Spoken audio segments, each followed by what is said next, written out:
On ne parle que de ça. En ces temps agités, il nous délivre un message d'amour et de paix et on est très heureux de l'entendre. Bonjour Mika. Bonjour. Merci d'avoir accepté cet entretien. Vous prêtez votre voix au héros d'un film d'animation magnifique, Le Prophète, d'après le conte poétique et philosophique de l'auteur libanais Khalil Gibran. Qu'est-ce qui vous a séduit dans ce projet particulièrement original ? C'est que c'est un film d'animation qui, en même temps, même si c'est accessible, c'est aussi... c'est pas du tout comme les films d'animation qu'on voit aujourd'hui. Ça existe un peu dans une bulle. C'est preuve de l'audace, un peu de Salma Hayek et la manière qu'elle fait ses projets de Frida jusqu'à ça. Il y a seulement quelqu'un comme Salma qui peut vraiment pousser ses projets qui sont aussi grandioses, qui sont artistiques dans un sens. C'est un petit projet d'art qui est très puissant et très poétique, mais il y a une sorte de générosité dans ce projet que j'ai adoré.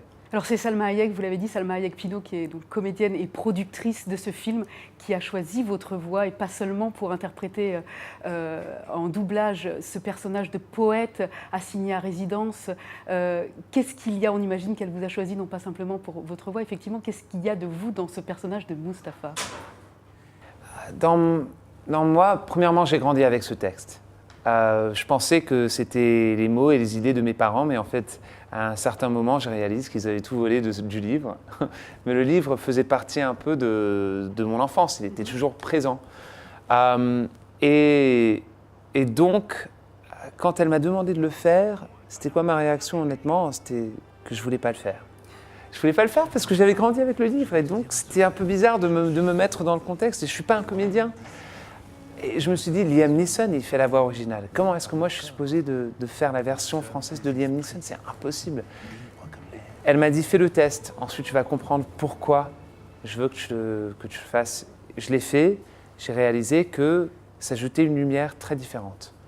Il y avait plus de couleurs. C'était dans la légèreté. C'était moins... moins, on peut dire, moins comme un curé ou moins lourd dans un sens. Moins solennel. Ouais, c'est ça. Et dans un sens, ça a aidé beaucoup les animations à s'envoler. Et je pense que la musique et le ton aussi, et le timbre des voix est très important dans une animation pour faire envoler aussi l'esprit. Et si les animations fonctionnent, ça veut dire que notre esprit peut s'envoler un peu aussi.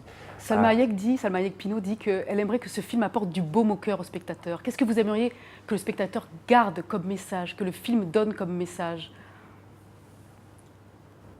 Moi, je pense qu'il ne faut pas penser au message.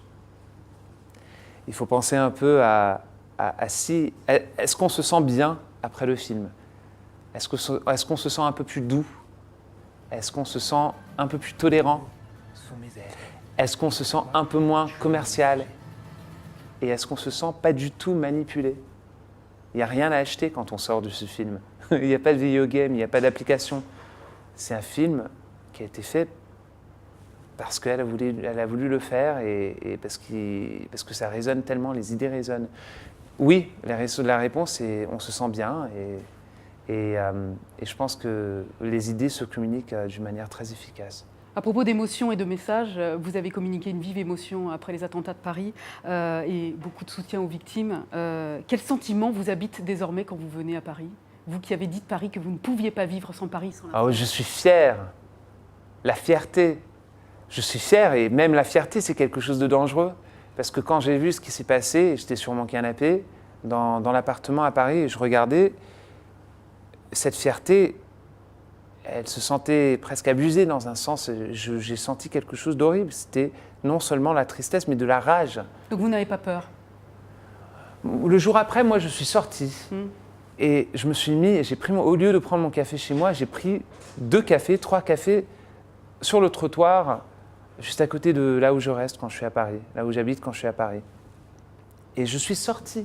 J'avais ce désir de sortir. Je suis allé faire des courses. Et ensuite, je suis rentré chez moi et j'ai cuisiné un peu. Mais cette idée de me mettre dehors, c'est ça ce que j'avais envie de faire. Mais la rage, c'est pas quelque chose de bien. Et aussi, on revient un peu à ces idées de Gibran. Lui, il démonte la fierté. Il parle tellement de démonter la fierté, de démonter la rage, de regarder les choses avec plus de recul, même dans les situations qui sont les moins évidentes. Mais par rapport à ce que je ressens, autant que Paris, j'ai vu des moments à Paris dans mon enfance qui font partie des plus beaux souvenirs de ma vie et aussi les pires souvenirs de ma vie. Vraiment des moments qui étaient vraiment tristes. On avait tout perdu. J'ai vu le côté cruel de cette ville et j'ai vu le côté fantastique et incroyable. Et ça fait partie de ce drôle collage qui forme mon identité et ma culture. Moi, je suis quelqu'un qui vient de partout et qui vient de nulle part, mais je me sens à la maison à Paris. Et une partie de Paris m'appartient à moi. Et ça, c'est la chose la plus importante. Quand on peut dire « je suis né à Beyrouth, j'ai un père américain, je parle le français avec un accent un peu bizarre et je fais des fautes, mais il y a une partie de cette ville qui m'appartient à moi. » Merci beaucoup Mika pour cet entretien et on renvoie Merci à tous vous. les spectateurs et tous vos fans en salle à partir du 2 décembre pour voir Le Prophète. Merci beaucoup. Merci beaucoup.